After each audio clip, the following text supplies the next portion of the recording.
touch.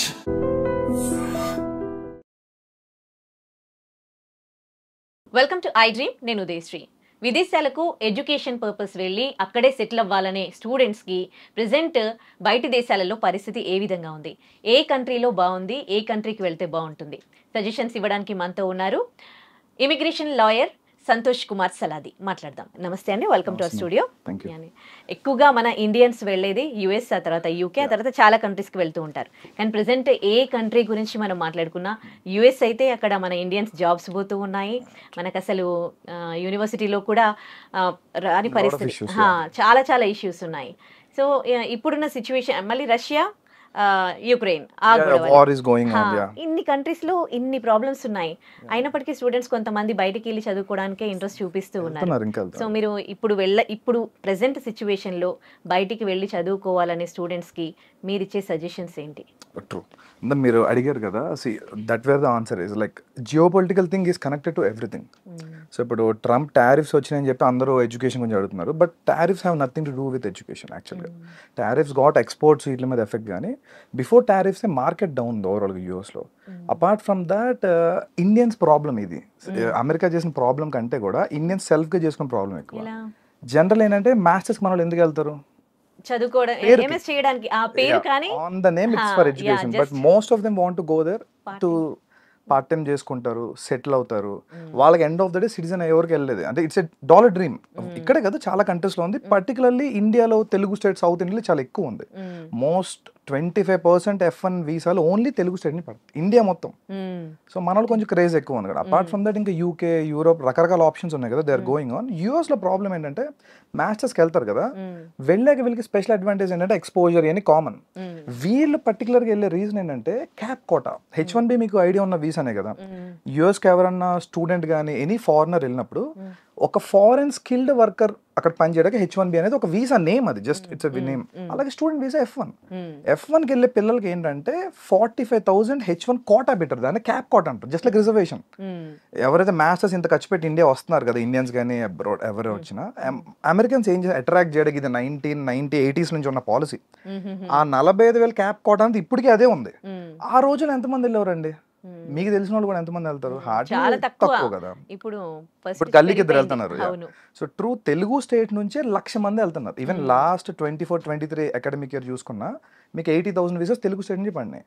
So ఇండియాలో Telugu states కాకుండా గుజరాత్లో హెవీ మార్కెట్ ఉంది, తమిళనాడు ఉంది, చాలా స్టేట్స్ నుంచి ఉన్నాయి, ఈవెన్ మహారాష్ట్ర. వీళ్ళందరూ కలిపి ఒక 1,20,000 ఇండియన్సే వస్తే ఈ క్యాప్ కోట 45,000 అలాగే ఉంటుంది. ఇది మారదు, ఇది ఫిక్స్డ్ నెంబర్, కానీ జనం పెరిగిపోతున్నారు కదా. సో ఈ ఇయర్ ఈ 1,20,000 మాస్టర్స్ చేసిన వాళ్ళు ఒక 45,000 మంది వీసా కొట్టారు, ఫైన్. నెక్స్ట్ ఇయర్ వీళ్ళు ఉండేవారు, ఎందుకంటే యూఎస్లో వీసాకి వెళ్తారు కదా మాస్టర్స్కి. 5 years వీసా వస్తుంది మీకు, F1 ఎవరు అప్లై చేసిన. 5 years వీసాలో 2 years masters, 3 years post masters. ఈ 3 years వాళ్ళు అక్కడ అమెరికాలో ఉండి లీగల్ గా ఏమన్నా చేసుకునే రైట్ వస్తుంది కాబట్టి వీళ్ళని డబ్బులు ఖర్చు పెట్టి వెళ్తున్నారు. ఇక్కడ point number 1. So 2 years masters అయిపోయాక ఈ 3 years ఓపీటీ అంటాం. ఈ 3 years ఉండే optional practical training, stem OPT 11 months వస్తుంది first. Again it will be extended to 3 మొత్తం 3 years 22 months ఎక్స్టెండ్ అవుతుంది. సో ఈ స్టెమ్ ఓపీటీలో ఉన్న పిల్లలు 45,000 ఇయర్ సెలెక్ట్ అయ్యారు అనుకుందాం క్యాప్ లో. మిగిలిన వాళ్ళు ఏమవుతారు? నెక్స్ట్ ఇయర్ అప్లై చేస్తారు. నెక్స్ట్ ఇయర్ మళ్ళీ ఒక 1,00,000 మంది వస్తున్నారు కదా. So it's becoming a loop. ఆ లూప్ లో తిరుగుతున్నారు అందరూ. మాస్టర్స్ చేస్తున్నారు, ఓపీటీ వస్తుంది, H1 వేసుకుంటున్నారు, పిక్ అయిన వాడికి అవుతుంది, అవనోళ్ళు మళ్ళీ నెక్స్ట్ ఇయర్ ఆ 3 years టైం పాస్ చేస్తారు. ఒక ఇయర్ అవ్వాలా, సెకండ్ ఇయర్ అవ్వాలా, 3 years అవ్వాలా, ఏం చేయాలి? బ్యాక్ వచ్చేయాలి ఇండియాకి, అంతే. సో ఇది ఎప్పటి నుంచి ఉన్న రూల్, ఇది కొత్తగా రాలా ఓపీటీ టీమ్. బట్ ఏంటంటే ఇండియన్స్ తెలుగు వాళ్ళు ఎక్కువ అయిపోయారు పోస్ట్ కోవిడ్. చాలా మంది వెళ్ళిపోవడం, అంటే ఓవరాల్ ఐటీ బూమ్ అయింది కాబట్టి దాట్స్ ఎ బిగ్ డిసడ్వాంటేజ్. అది కాకుండా ఈ 3 years ఓపీటీలు ఏదైతే ఉందో, యాక్చువల్ ఓపీటీ అంటే పేరులోనే ఉంది కదా, ఆప్షనల్ ప్రాక్టికల్ ట్రైనింగ్. వీళ్ళు ఒక ఇంటర్న్ గా ఎక్కడైనా పని చేసుకోవాలి, కానీ తెలుగు వాళ్ళు కానీ ఇండియన్స్ ఓవరాల్ గా అది చేయరు. వాళ్ళు వెళ్ళి అన్ని రెస్టారెంట్లో, కెఫేల్లో ఎక్కడ పడితే అక్కడ చేస్తారు. That's illegal. సో వాళ్ళు ఏం చేస్తారంటే కొత్తగా ఏమి రూల్స్ పెట్టాల, ఉన్న రూల్స్ స్ట్రిక్ట్ గా ఫాలో అవుతున్నారు అంతే. So it's already return rule. Student part time గా ఉన్నప్పుడు 20 years చేసుకోవాలి, అది క్యాంపస్ లో చేయాలి. లేదు నువ్వు ఓపీటీలో ఉన్నావు అంటే నువ్వు ఏ డొమైన్ లో చదువుకున్నావో ఆ కన్సర్న్ కంపెనీ ఇంటర్న్షిప్ సంథింగ్ చేయాలి, అంతేగాని ఇక్కడ ఒకటి చేసి వాళ్ళు వేరే చోట ఫుల్ టైం జాబ్ చేస్తే ఇల్లీగలే కదా. నాకు ఒక డౌట్ అండి, స్టూడెంట్స్ అందరు ఇక్కడ లోన్స్ పెట్టి అంటే లక్షల్లో ఏదో వాళ్ళ దగ్గర డబ్బులు పట్టుకుని వెళ్తారు కదా, అక్కడికి వెళ్ళినాక వాళ్ళు ఎడ్యుకేషన్ తక్కువ పార్ట్ టైం ఎక్కువ చేస్తారు కదా, వాళ్ళు నాలెడ్జ్ ఎక్కడ గెయిన్ చేస్తారు? వాళ్ళకి ఇప్పటి వరకు ఇన్ని ఇయర్స్ నుంచి జాబ్ వచ్చిన వాళ్ళకి జాబ్స్ ఎట్లా వస్తున్నాయి నాలెడ్జ్ లేకుండా? Correct point. ఇక్కడ ఏంటంటే ఇది ఒక పెద్ద ఐ మీన్ చాలా పెద్ద సీక్రెట్ ఇది. ఇప్పుడు నేను చెప్తే చాలా మంది హర్ట్ కూడా అవుతారు. Indians are purely consultancy based. Indians particular Telugu వాళ్ళు యూఎస్ లో మొత్తం ఎడ్యుకేషన్ నుంచి జాబ్ వరకు కన్సల్టెన్సీ రన్ అవుతాయి. దే విల్ కాల్ బ్యూటిఫుల్ గా దాన్ని ఫ్యాన్సీగా స్టాఫింగ్ ఏజెంట్స్ అంటారు. So it's 70-30 80-20 proportionate job. So వీళ్ళు ఏం వచ్చినా రాపోయినా the so call staffing agents or consultancies will take care of them. వాళ్ళు గెస్ట్ హౌస్ రన్ చేస్తూ ఉంటారు. ఎంఎస్ అయిపోయినాక పిల్లలకి ఏంటి, అబ్రాడ్ లో హైయెస్ట్ ఎక్స్పెండిచర్ ఫుడ్ లివింగ్ గా ప్రతి నెల ఖర్చు ఆల్మోస్ట్ $2,000 అవుతుంది. అది గెస్ట్ హౌస్ ఫ్రీగా ప్రొవైడ్ చేస్తాయి. వీళ్ళకి వీళ్ళే ట్రైన్ చేస్తారు, వీళ్ళే అన్ని పెడతారు ఫేక్ గానీ వాట్ ఎవర్ అన్ని. సో పెట్టి వీళ్ళకి ఒక 10 years 8 years ఉన్నోళ్ళలాగా ప్రొజెక్ట్ చేసి మార్కెట్ లో తీసుకెళ్తారు. వాడికి రియల్ టైం అదేం రాదు కదా. ఈవెన్ ఇంటర్వ్యూస్ కూడా ప్రాక్సీలతో చేస్తారు. సో వాళ్ళు అక్కడికి వెళ్ళిపోయి దిల్ మేనేజ్ సమ్హౌ. ఇది ఒకప్పుడు నడిచింది మార్కెట్ బల్క్ లో ఉన్నప్పుడు, అది ఏం చేసి నడిచింది. కానీ మార్కెట్ ఇప్పుడు ప్రిసైజ్ అయింది. ఈవెన్ టెక్ లో కూడా అందరు ఉంచుకోవట్లేదు, ఫుల్ స్టాక్ లో ఇంపార్టెంట్ వాళ్ళు ఉంటున్నారు. ఈవెన్ ఇండియాలో కూడా మాస్ లే ఆఫ్ చూస్తున్నాం కదా మనం. సో అది కొంచెం ఎక్కువ ఉంది అంతే తప్ప tariffs have nothing to do with education. But tariffs వల్ల ఏంటంటే ఇన్ఫ్లేషన్ పెరిగింది. మీరు మళ్ళీ అగైన్ ఫస్ట్ పాయింట్, వీళ్ళకి ఎవ్రీ మంత్ ఎక్స్పెన్స్ అవుతాయి. పార్ట్ టైం దేనికి చేస్తున్నారు మీరు? ఎగ్జాక్ట్లీ లోన్స్ ఉన్నాయి కదా, ఈ లోన్ అమౌంట్ కష్టపడి వస్తున్నారండి అంతే. వీళ్ళు 2-3 years ఉంటున్నారు, మాస్టర్స్ కట్టుకుంటున్నారు. ఈ 2 years పార్ట్ టైం చేసినప్పుడు తినడానికి సరిపోతున్నాయి, పెద్ద మిగలట్లా. ఆ లోన్ తీర్చుకుని వస్తే చాలని ఫీల్ అవుతుంది. ఇది ఓపెన్ చాలా మందికి తెలిసిందే కానీ బయటకు చెప్పుకోరు. అగైన్ ఈ స్టాఫింగ్ ఏజెన్సీస్ కన్సల్టెన్సీ అనేది ఒకప్పుడు బాగా పనిచేసేవి అంటే ప్రాబ్లం. ఇప్పుడు వాళ్ళకి కూడా కొంచెం టఫ్ అయింది, ఎందుకంటే ఈ ఇమిగ్రేషన్ క్రాక్ డౌన్ అవడం వల్ల ఫేక్ H1 అవి పెట్టేవారు కదా, అవన్నీ క్రాక్ డౌన్ చేస్తున్నారు. మరి ఇంకా కొంతమంది ఏమంటారంటే ఇది ఇంకా తాత్కాలికం కాదు, just for few more years, ఆ తర్వాత సిచువేషన్ మంచిగా అయిపోతుంది అక్కడ. I don't think so because I am not someone authoritative to tell that, but as per my analysis I don't think so. It's done. ఎందుకంటే లక్షల మంది స్టాగ్నెంట్ అయిపోయారు, ఒక 15 లక్షల మంది స్టాగ్నెంట్ అయ్యారు. సో 15 లక్షల మంది స్టాగ్నెంట్ అయినప్పుడు 50,000 చెప్పని వేసుకున్నా వాళ్ళకి ఎన్ని ఏళ్ళు పడుతుంది? వాళ్ళు రావడానికి ఒక 25-30 years అవుతుంది. అపార్ట్ ఫ్రమ్ దట్ కొత్త వాళ్ళు వస్తారు. అండ్ అమెరికన్స్ ఎలా ఉన్నారంటే they are not at all favorable for new laws favoring the immigrants. అసలు ఉన్నవే పీకేమంటున్నారు. సో కొత్తగా వీళ్ళ కోసం లా తెచ్చి 2 lakhs ఇస్తాం అనేది అసలు జరగదు, ఇంపాసిబుల్, పొలిటికల్ అవ్వదు. So even that. ఇంకోటి ఏంటంటే అమెరికాలో యూనివర్సిటీలకి అండ్ గవర్నమెంట్ కి ఏం సంబంధం ఉండదు. అంటే ఇప్పుడు ట్రంప్ ఇన్వాల్వ్ అవుతూ ఉన్నారు కదా, ఇప్పుడు యూనివర్సిటీస్ అంటే బయట దేశాలలో స్టూడెంట్స్ ని ఇప్పుడు యూనివర్సిటీ చూస్తున్నాం కదా, మరి గవర్నమెంట్ కి సంబంధం ఏం లేదు కదా. అమెరికా అనేది ఒక క్యాపిటలిస్టిక్ ఎకానమీ, అక్కడ డబ్బుతోనే ప్రతిదీ నడుస్తుంది. Because they go for that, they have official lobbying to. అందుకనే ఇండియాలో లాబింగ్ ఇల్లీగల్ కదా, but US lobbying legal. So American universities Indian కానీ ఏషియన్స్ రాకపోతే ఇప్పుడు అడుక్కు తింటున్నాయి ఓపెన్ గా. చాలా యూనివర్సిటీస్ కి ఫ్యాకల్టీస్ పే చేసే పొజిషన్ లేదు, రీసెర్చ్ ఫెసిలిటీ డబ్బులు కట్టే పరిస్థితి లేదు. సో యూనివర్సిటీ దృష్టిలో ఏంటి, my balance sheet should be good always. నాకు డబ్బులు కావాలి, సో నేను బ్యాలెన్స్ షీట్ రన్ చేసుకోవాలి, అంతే కదా ఎనీ ఆర్గనైజేషన్ డూస్. గవర్నమెంట్ ఏమన్నది, మాకు political government runs on political ఫర్వర్స్.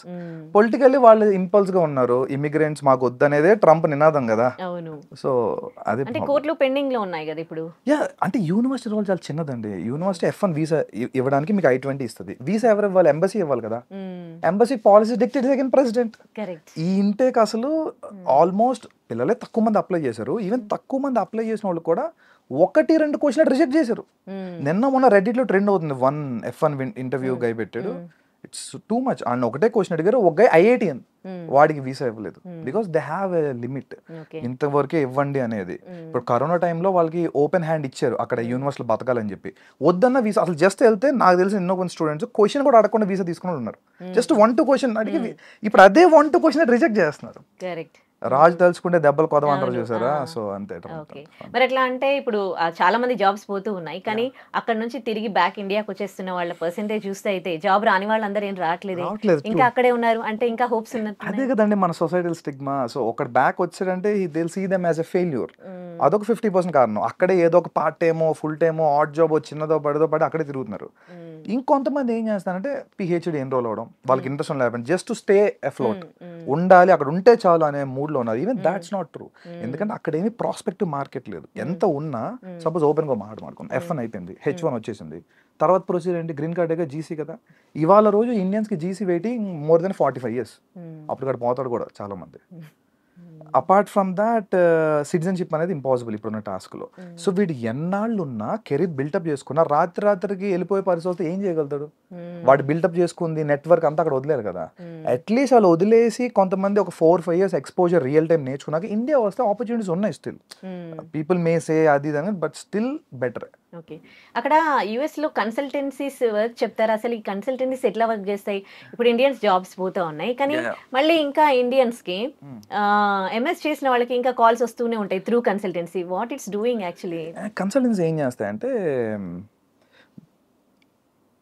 Bench sales, వాళ్ళ దగ్గర 2-3 మోడల్స్ ఉంటాయి. ఇప్పుడు తీసుకున్న హైర్ చేసిన అందరినీ బెంచ్లో పెట్టుకుంటారు, బెంచ్ సేల్స్ అని ఒక టీం పెట్టుకుంటారు. వీళ్ళు మార్కెట్లో లింక్డ్ఇన్లో లేదంటే థర్డ్ పార్టీ జాబ్స్ వస్తాయి, టెంపరీ ఆప్షన్స్ అన్ని, వాటిని ఫైండ్ అవుట్ చేసి వీళ్ళు ప్లేస్ చేసుకుంటారు. ఎగ్జాంపుల్ ఒకప్పుడు ఒక 20 ఇంటర్వ్యూస్ షెడ్యూల్ చేస్తే ఒక 10 calls వచ్చేవి అనుకోండి, వీళ్ళకి 1-2 క్లోజ్ అయ్యేవి. ఇవాళ 50 పెడితే ఒక 5 కూడా కాల్స్ రావట్లేదంట. I spoke with many staffing eyes too. So calls రావట్లేదు, వచ్చిన వాళ్ళు కూడా ఎవరికి సెలెక్షన్ అవ్వట్లేదు, వాళ్ళు పాపం లాస్లో ఉన్నారు. ఇంకో హైలైట్ అయినా అందరూ యుఎస్ స్టాఫింగ్ కన్సల్టెన్సీ వాళ్ళు హెవీగా ఎర్న్ చేస్తారు అనుకుంటారు. They are in losses now. Many people I know they having $2-3 million in debts. Okay, ఇప్పుడు ఇక్కడ నుంచి వెళ్ళే స్టూడెంట్స్ అయితే తగ్గిపోయారు, కానీ ఇప్పుడు అక్కడ ఎంఎస్ చేస్తున్న వాళ్ళు, ఎంఎస్ చేసి జాబ్ కోసం వెయిట్ చేస్తున్న వాళ్ళు అక్కడ ఉంటే మంచిదా, లేకపోతే వాళ్ళు బ్యాక్ వచ్చేయడం మంచిదంటారా? My thing is they can come back any time. ఎందుకంటే యూఎస్లో నువ్వు ఫుల్ టైం జాబ్ చేస్తేనే నీకు కెరీర్ ఆపర్చునిటీ. ఏదో పార్ట్ టైమో లేదా సమ్ అదర్ ఆడ్ జాబ్. ఇప్పుడు నువ్వు మాస్టర్స్ చేశారండి ఒక స్టూడెంట్, అతను టెక్ జాబ్ చేయాలి కదా బేసిక్గా, if not some else professional job. అంతే కదా, మటన్ కొడితే అదేమన్నా వాల్యూ ఉంటుందా? దాంట్లో కెరీర్ గ్రోత్ ఉంటుందా? ఉండదు కదా. సో జస్ట్ టు సర్వైవ్ ఏ జాబ్స్ పడితే ఆ జాబ్స్ అట్లీస్ట్ పార్ట్ టైం వరకు చెల్తా కాలేజ్లో. Once your into professional mode it's not all useful. India వచ్చేస్తే వాళ్ళు కనీసం స్టార్ట్అప్స్ ఎక్కడ పని చేసి they can create some startups right here. అంటే ఇప్పుడు ఇండియన్స్ కి అక్కడ జాబ్ వచ్చే పరిస్థితి లేదంటారా? ఉన్నాయండి, 10% పీపుల్కి ఉన్నాయి. ఇప్పటికి కూడా ఆల్మోస్ట్ 1.5 million స్టార్టింగ్ ప్లేస్మెంట్ కొట్టిన తెలుగు వాళ్ళు తెలుసు నాకు. వాళ్ళకి ఏ కన్సల్టెన్సీ హెల్ప్ చేయాలి. They have their own talent. వాళ్ళు రీసెర్చ్ చేసుకున్నారు, పేపర్స్ పబ్లిష్ చేసుకున్నారు, దే హ్యావ్ ఎ విజన్. అదే కంపెనీ తీసుకుంటుంది. టాలెంట్ వాడికి ఎప్పుడు మార్కెట్ ఉంది, there is no restriction at all. ఈ 45,000 వీసాలు అనుకున్నాం కదా, ఇదివరకు ఏమైంది, మీకు H1B కావాలంటే ఒక కంపెనీ మిమ్మల్ని స్పాన్సర్ చేయాలి, అంతే కదా సింపుల్ గా. ఈ కన్సల్టెన్సీలు కంపెనీ రూపంలో మిమ్మల్ని స్పాన్సర్ చేసేవి. వీడు ఎందుకు చేస్తాడు? వీడికి అక్కడ మార్కెట్ లో జాబ్ ఉంటే నీ మీద రూపాయి తింటాడు కాబట్టి చేస్తాడు. ఇప్పుడు వీడిని వదిలేసి రియల్ గా యాపిల్ ఉందండి, ఓకే, మౌంట్ వ్యూ కాలిఫోర్నియాలో గూగుల్ ఉంది. రియల్ గా గూగుల్ హైర్ చేసిన వాళ్ళు స్పాన్సర్ చేసుకుంటున్నారు H1B. అందుకే 45,000. ఓకే, ఈ స్క్రాప్ ఓపెన్ గా మాడుకుంటే వాళ్ళకి ఏమీ లేదు ఆపర్చునిటీ. అక్కడికి వెళ్ళే కూడా వాళ్ళు స్కిల్స్ డెవలప్ చేసుకోకుండా పార్ట్ టైమ్ లోనే గడిపేసి మాస్టర్స్ ఏమి నేర్చుకోకుండా, మాస్టర్స్ దేనికి యాక్చువల్ గా ఆ సబ్జెక్ట్ డొమైన్ నాలెడ్జ్ వాళ్ళు ఎక్స్పర్ట్ లెవెల్కి వెళ్ళడం కోసం మాస్టర్స్ లెవెల్ అనేది, వాళ్ళు అదేమి వెళ్ళకుండా again masters no gate pass లో వాడుకుంటున్నారు. గేట్ పాస్ ఏంటి, అమెరికా ఎంటర్ అవడానికి గేట్ పాస్, పార్ట్ టైం చేయాలి, డబ్బులు సంపాదించాలి, పంపాలి, అది అక్కడ వరకే.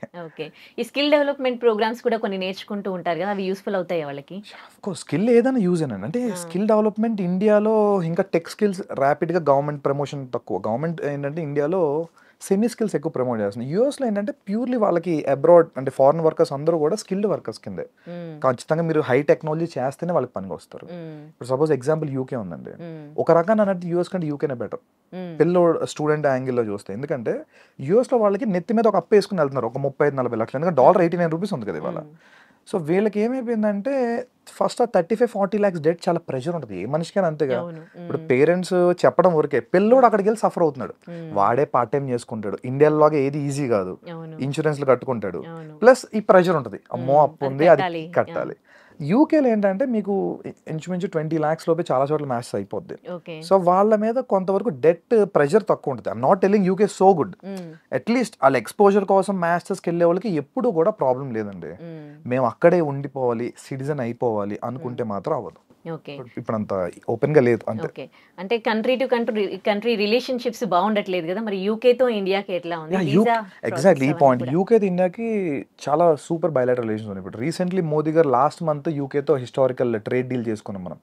Many goods are now with tax free. Suppose ఇప్పుడు మన ఇండియా నుంచి అపెరల్ వెళ్తుంది వరల్డ్ వైడ్ గా, ఈ గార్మెంట్స్ అన్ని కూడా నౌ ట్యాక్స్ ఫ్రీ ఇచ్చారు ట్రేడ్ ఛానల్లో. అలాగే ఎడ్యుకేషన్ వీసాస్ కూడా ఇండియా నుంచి ఎవరైతే యూత్ ఉన్నారో యూత్ మొబిలిటీ వీసాను కొత్తది క్రియేట్ చేసింది ఇమిగ్రేషన్ లాలో యూకేలో, ఓన్లీ ఫర్ ఇండియన్స్. ఒక 30,000 మందికి జస్ట్ మీరు ఏ జాబ్ ఒక్కర్లా, నువ్వు మా కంట్రీలో స్టార్ట్అప్ చేయడానికి కానీ లేదా ఇన్నోవేట్ చేయడానికి వస్తావా రా, విల్ ఇష్యూ అని వీసా 3 years 2 years వీసా ఏదైనా చెయ్యి, if it is good further గా అప్లై చేసుకో. ఇది ఓపెన్, యూఎస్ లేదు మనకి ఇది. ఈ ట్రేడ్ డీల్స్ వల్ల ఇండియాకి ఉన్న యూకేతో ఉన్న బెనిఫిట్ ఇది. స్టూడెంట్స్ వెళ్తారు కదా మాస్టర్స్ కి, 4 year వీసా వస్తుంది యూకేలో చాలా చోట్ల. 2 year కోర్స్ చేసుకుంటే అగైన్ 2 years ఉంటారు కదా. ఈవెన్ అప్పుడు కూడా వాళ్ళకి ఏమైనా అవ్వకపోతే మొబిలిటీ వీసా ఉంది, something else they will try. And more over అంటే ముందు డెట్ ప్రెషర్ తక్కువ ఉంటుంది. అగైన్ ఓకే, అంటే కొన్ని కోర్సులు చేయడానికి వెళ్ళిన వాళ్ళకి యూకేలో బాగుంటుందా లేకపోతే ఏది?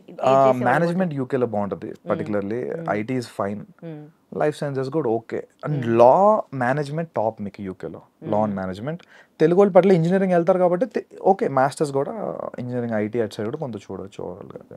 అక్కడే సెటిల్ అవ్వాలనుకుంటే యూకేలో, యూకేలో సెటిల్ అవ్వాలంటే ఫైన్. వాళ్ళు ఒక ట్రాన్స్పరెంట్ సిస్టమ్ తీసుకొచ్చారు.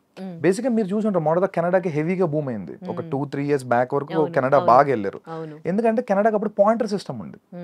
మీరు పిఆర్ రావాలనుకోండి, ఇప్పుడు యూఎస్ లో ఏంటి ఒక ఆర్బిటరీ సిస్టమ్ ఉంది. మీరు గ్రీన్ కార్డ్ ఫైల్ చేశారు, వాడు వెయిటింగ్ లిస్ట్ పెడతాడు, అంతేగాని మీకు మధ్యలో రీజన్ ఏం చెప్పరు నాకు ఎందుకు వస్తుంది ఎందుకు రావట్లేదు అని. కెనడాలో ఏంటంటే పాయింటర్ సిస్టమ్ ఉంటుంది, సిఆర్ఎస్ స్కోర్ అంటాం, కాంప్రహెన్సివ్ ర్యాంకింగ్ సిస్టమ్. మీ సిఆర్ఎస్ స్కోర్ చేసుకుంటే మీ 10th 12th మీరు కెనడాలో పని చేశారు లేదా కెనడాలో ఎక్స్పీరియన్స్ ఉందా, ఇవన్నీ ఇమిగ్రేషన్ లాయర్స్ చూస్తారు. సో మీకు గనక CRS score 740 above direct PR ఇచ్చింది మొదట Canada. So that's why people flocked. 640 నుంచి ఇచ్చుకొచ్చింది 740 వరకు ఇచ్చారు. ఇప్పుడు ఏంటంటే కెనడా ఆపేసింది, వాళ్ళకి చూసాం కదా ఖలిస్తాన్ ఇష్యూస్ ఉన్నాయి, ఇమిగ్రేషన్ ఎక్కువైపోయింది.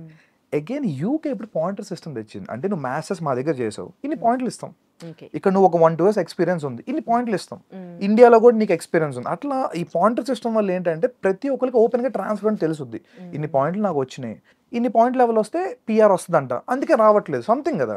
అంతేగాని మిగతా చోట యూఎస్ లో కానీ చాలా యూరోపియన్ కంట్రీస్ లో పిఆర్ వేయాలి, ఇమిగ్రేషన్ లాయర్స్ వెళ్తా ఉంటారు, మనలాంటి వాళ్ళు సబ్మిట్ చేస్తారు, వాళ్ళు ఎప్పుడు ఇస్తారో అప్పుడు అంతే. సో మీ ఫైల్. మరి యూకేలో ఇంత మంచి ఆపర్చునిటీస్ ఉన్నప్పుడు ఎందుకు యుఎస్ ని ఫస్ట్ ఆపర్చునిటీగా పెట్టుకుంటారు? మనకి ట్రెడిషనల్లీ హ్యూజ్ మార్కెట్, అంటే మీరు పాపులేషన్ వైజ్ చూడండి, US population around 40 crore, 35 to 40 crore.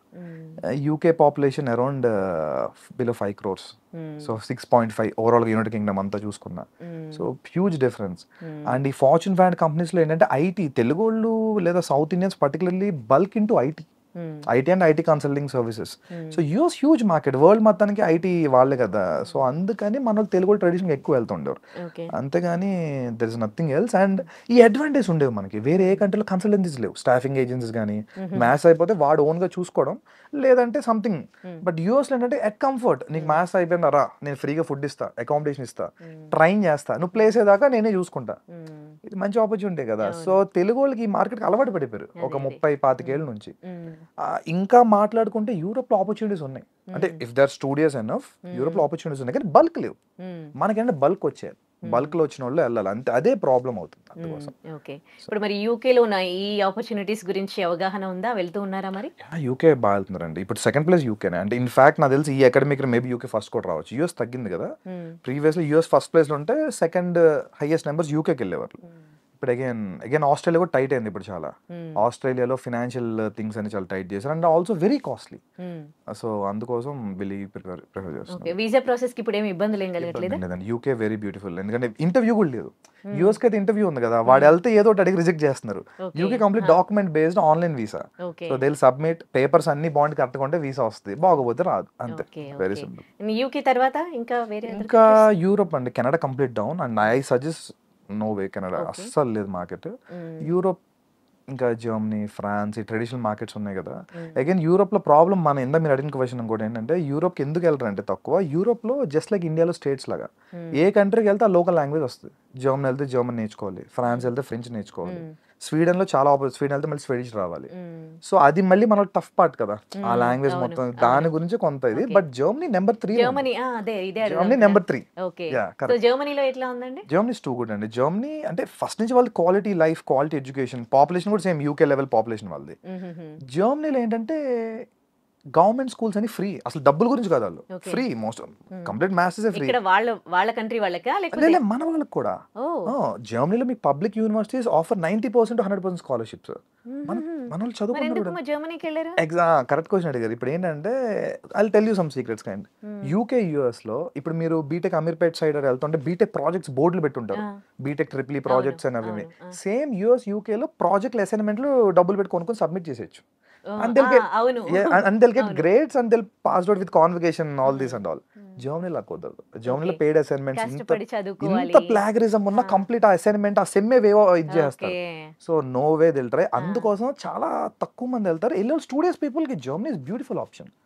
మన వాళ్ళకి ఏంటి ఇవన్నీ వద్దు చాలా మందికి. I'm not telling generalise, but చాలా మందికి ఏంటంటే అలా ఫ్రీ మైండ్ సెట్ లో క్రియేట్ చేశారు. Maybe some consultancies or whatever reason నువ్వు వెళ్ళిపోరా వెళ్తే. అది మనకి చిన్నప్పటి నుంచి ఈ ట్రాప్ ఉండింది కదా, 10th చదువు అయిపోయింది లైఫ్, ఇంటర్ అయిపో బీటెక్ వెళ్తే అన్ని ఈజీగా అయిపోవాలి, ఎగ్జాక్ట్లీ బీటెక్ జాయిన్ అయితే అయిపోయింది, ప్లేస్మెంట్ కొట్టే వరకు nothing goes in that way. So అది ప్రాబ్లం యాక్చువల్గా. జర్మనీ వీసా ప్రాసెస్ అంతా ఎట్లా ఉంటది? ఏ కోర్స్ చేయాలనుకునే వాళ్ళు బాగుంటది? Particularly engineering guys, mechanical, automobile ఇవన్నీ ఉన్నాయి కదా. India is going towards manufacturing. India self reliant అవుతుంది కదా, Atmanirbhar Bharat. So self reliant అవుతున్నప్పుడు manufacturing is only option. India China కానీ ఏ అకౌంట్ బీట్ చేయాలి, మనం థర్డ్ లార్జెస్ట్ సెకండ్ లార్జెస్ట్ వెళ్దాం అనుకుంటున్నాం. So manufacturing is only way. Manufacturing రేపు స్టార్ట్ అవుతుంది ఇండియాలో, ఆల్రెడీ పుష్ వచ్చింది గట్టిగా. వీళ్ళకి చాలా మార్కెట్ ఉందండి. చాలా మంది ఈవెన్ నేను ఇయర్ కూడా చూసాను, ఏఎంఎల్ డేటా సైన్స్ కొట్టుకుని డొనేషన్ కట్టి జాయిన్ అయ్యారు చాలా యూనివర్సిటీస్ లో. బట్ ఫ్యూచర్ లో మెకానికల్ ఈసీ వాళ్ళకి బీభత్సమైన మార్కెట్ ఉంది, హెవీగా అందు సైడ్ ప్రొడక్షన్ కూడా ఉంది. సో మెకానికల్ ఆల్రెడీ ఇండియాలో బ్యాచిలర్స్ చేసిన ఉంటారు కదా, వాళ్ళు మాస్టర్స్ చాలా ఈజీ అక్కడ మాస్టర్స్ చేసుకుంటారు, వాళ్ళు అక్కడే సెటిల్ అవ్వచ్చు. ఎందుకంటే వరల్డ్ లో ఒక థింగ్ ఏంటంటే జర్మనీలో Tier 1 మెట్రో సిటీసే కాదు, Tier 2, Tier 3 cities develop, and I forgot the name actually. They called a system. It's a policy for them. Even World War II ఇంత వచ్చిన జర్మనీ ఎందుకు బ్రేక్ అవ్వలేదంటే అక్కడ ఎడ్యుకేషన్ ఇండస్ట్రీ కలిసి ఉంటుంది. Industry relevant curriculum completely. ఇండియాలో లాగా కాదు. అంటే ఇండియాలో ఏంటి కరికులం ఒకటి చెప్పేస్తారు, వాడు మళ్ళీ ప్లేస్మెంట్ కోసం ట్రైన్ అయ్యి సంథింగ్ వెళ్తాడు. ఇండస్ట్రీతో కలిపి యూనివర్సిటీలు రన్ అవుతాయి. ఇన్ఫాక్ట్ మీకు ఫోక్స్ వ్యాగన్ కార్స్ ఉన్నాయి కదా, ఫోక్స్ వ్యాగన్ వాళ్ళు యూనివర్సిటీ రన్ చేస్తారు తెలుసా జర్మనీలో, complete free. It's very funded university. In fact Volkswagen అంటేనే peoples vehicle, German public company అది. So they are also running a university. ఇంకో డౌట్, జర్మనీలో వాళ్ళ లాంగ్వేజ్ లో ఉంటుందా ఎడ్యుకేషన్? అంటే జర్మన్ మీడియం కాకుండా ఇంగ్లీష్ మీడియం ఉంది, చాలా చోట్ల వెళ్తున్నారు. బట్ నేను మీకు ఓపెన్ చెప్తా, they speak 50% they converse in German. అందుకే వీసా కూడా జర్మనీకి ఉన్న రిక్వైర్మెంట్ ఏంటంటే బై ద వీసా టైం కనీసం 2 levels ఆఫ్ జర్మన్ చేసి ఉండాలి. సో అందుకోసం మన వాళ్ళు ఇంకో హిండ్రెన్స్ ఇందాక ఇదైతే ఉంది, ఇంగ్లీష్ మనకి కామన్ లాంగ్వేజ్ కదా, సింపుల్ గా టోఫెల్ ఐఎల్స్ రాసేసి వెళ్ళిపోతారు ఒక నెల కోచింగ్ తీసుకొని. బట్ మీకు లాంగ్ టర్మ్ ప్లాన్ చేసుకుంటే కనుక జర్మనీ చాలా క్వాలిటీ ఆఫ్ కష్టపడే వాళ్ళకైతే మంచి ఫ్యూచర్ ఉంటుంది, చాలా ఫ్యూచర్ ఉంటుంది. అపార్ట్ ఫ్రమ్ దట్ ఫ్రాన్స్ కూడా సేమ్ వర్షన్. ఫ్రాన్స్ లో కూడా మీకు అంటే ఫ్రాన్స్ ఫ్రీ ఎడ్యుకేషన్ లేదు మోస్ట్లీ, బట్ తక్కువ ఫీజ్, బిలో 10 lakhs స్కాలర్షిప్. ఇక్కడ ఇంగ్లీష్ కదా ఫ్రాన్స్ లో? అగైన్ సేమ్, యూరోప్ అంతా పేరుకి ఇంగ్లీష్ మీడియం అని ఉంటుంది, but they converse mostly in their vernaculars. ఇప్పుడు మనమే ఉన్నామండి, ఇప్పుడు ఇంగ్లీష్ మీడియం ఉంటుంది స్కూల్లో, faculty will try to talk in the local language right to understand, same అంతే. సో బట్ సర్వైవ్ అవ్వాలంటే part times local taxi grocery everything మనం local తోని కన్వర్స్ చేయాలి. అందుకోసం మేము కూడా కంపల్సరీ లోకల్ లాంగ్వేజ్ నేర్చుకోమంటాం. Apart without that they can do nothing. Okay, so ఇప్పుడు వెళ్ళాలని అనుకునే స్టూడెంట్స్ కి మీరు ఇచ్చే సజెషన్స్ ఏంటి? So check your countries, if not try to do your own research. అంటే పర్టికులర్ నువ్వు వెళ్తాను యూనివర్సిటీ ఎంత అవుట్కమ్ ఉంది, ప్లేస్మెంట్. ఇండియాలో అక్కడ ప్లేస్మెంట్ థింగే ఉండదు, అవుట్కమ్స్ తెలుసుకోండి, అక్కడ మార్కెట్ ఎలా ఉంది చూసుకొని వెళ్ళటమే. రెస్ట్ మీకు రియల్ టైమ్ ఎడ్యుకేషన్ చేయాలంటే there are n number of opportunities. మీరు చదువుకుని రీసెర్చ్ అంటే లేదు, నేను పేరుకి మాస్టర్స్ చేస్తా, I want to get something for free అంటే ఇప్పుడు కొంచెం టఫ్ అయిపోయింది, ఆ సినిమా అయిపోయింది, ఇప్పటి నుంచి టఫ్ డే స్టార్ట్ అయినాయి. ఓకే, అక్కడ ఇప్పుడు ఎంబీఏ చేసి ఇండియాకి బ్యాక్ వచ్చిన వాళ్ళ పరిస్థితి ఏంటి? ఇక్కడ మన ఇండియాలో ఎట్లా ఉన్నాయి? They are well recognised. Even UK అయినా యూరోప్ అయినా మనకి మంచి మంచి స్కూల్స్ ఉన్నాయి. బెనిఫిట్ ఏంటంటే ఇందులో ఒక అడ్వాంటేజ్ ఉంది మనకి. సపోజ్ ఇండియాలో ఉన్న కాంపిటీషన్ వల్ల ఇండియాలో ఒక యావరేజ్ బీ స్కూల్, ఒక 20 years old బీ స్కూల్ కూడా ఇప్పుడు 20-22 lakhs చార్జ్ చేస్తున్నాయి. బెంగళూరు రిలయన్స్ కానీ ముంబై ఎన్ఎంఎంస్ ఎవరిని చూసుకున్నా. వేరేజ్ అదే కాస్ట్ లో మీరు యూకేలో ఒక 150 years old బీ స్కూల్లో చదవచ్చు. So it's well recognised right, world wide మీకు ఆపర్చునిటీ ఉంటుంది. They have internship opportunity too. ఇంకోటండి, అక్కడ ఎంఎస్ అని వెళ్ళి పార్ట్ టైం జాబ్లు చేస్తారు తప్ప ఎడ్యుకేషన్ గెయిన్ చేయరు. వాళ్ళకి ఇక్కడికి వచ్చినాక ఏం జాబ్స్ వస్తాయి? ఏం రావు. రావట్లేదు చాలా మంది కూడా, వచ్చిన వాళ్ళు కూడా దే డూయింగ్ సంథింగ్. ఏం లేక మళ్ళీ ఏదో ఒక స్కిల్ నేర్చుకుంటారు, కరెంట్ ట్రెండ్ టెక్నాలజీ అంతే తప్ప అసలు ఆ సిస్టమే ఘోరం అయిపోయిందండి. అందుకని ఈ కొలాప్స్ అంతా కూడా, because they are not gaining anything new. Existing ఉన్న దాంట్లో ఉంటున్నారు, కంపెనీకి అది అక్కర్లా, ఎక్కడోనే పట్టించుకోవట్లేదు కదా. సో అదే ప్రాబ్లం అవుతుంది. ఇప్పుడు H1B లో ప్రాబ్లం ఏంటంటే వాడికి స్పాన్సర్ చేస్తున్నారంటే బోల్ ట్యాక్సెస్ కట్టాలి. ఆ థింగ్ అని కంపెనీకి వేస్ట్ కదా, లోకల్ దొరికేస్తాడు ఆ టాలెంట్ తో. అందుకోసం so unless and until you're super talented, you're in demand technology, then no problem. Rest are all average. Okay, అంటే ఇక్కడికి వచ్చినాక ఏమన్నా స్పెషల్ ఉంటాయి కదా కోర్సెస్ లాంటివి నేర్చుకుంటే బెస్ట్ అంటారా? యా, ఆల్రెడీ మాస్టర్స్ చేశారు కదా, ఏదో ఒక ట్రెండింగ్ టెక్నాలజీ నేర్చుకోవడమే ఏందని అన్నట్టు. ఇప్పుడు మార్కెట్ లో ట్రెండింగ్ ఇప్పుడు బిగ్ డేటా, హడూప్ నడుస్తుంది అనుకోండి, వాడు అది నేర్చుకుంటాడు వచ్చి ఇక్కడ 2-3 months కోర్స్. దాని Telugu. Right. Thank you so much for your valuable suggestions to viewers, and thank you.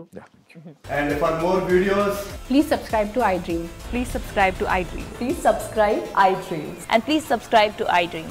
For more videos, subscribe to iDream. please like, share and subscribe to the channel. Congratulations, iDream. Subscribe to iDream. Subscribe to iDream. So subscribe to iDream Media. iDream ki, iDream team andarki huge congratulations. Please subscribe iDream Media. Please subscribe to iDream. Subscribe iDream. Please subscribe to iDream. iDream అంటే నా కళల ఛానల్ను subscribe చేసుకున్న నోరు తిరుగుతలేదు, మీరైతే గంట గుర్తు కొట్టండి. For more such videos, please subscribe to iDream. Subscribe to iDream. Please subscribe to iDream. Please subscribe iDream Media. Please do subscribe to iDream. Please subscribe to iDream Media. For best entertainment and information, please subscribe iDream. And don't forget to subscribe to iDream.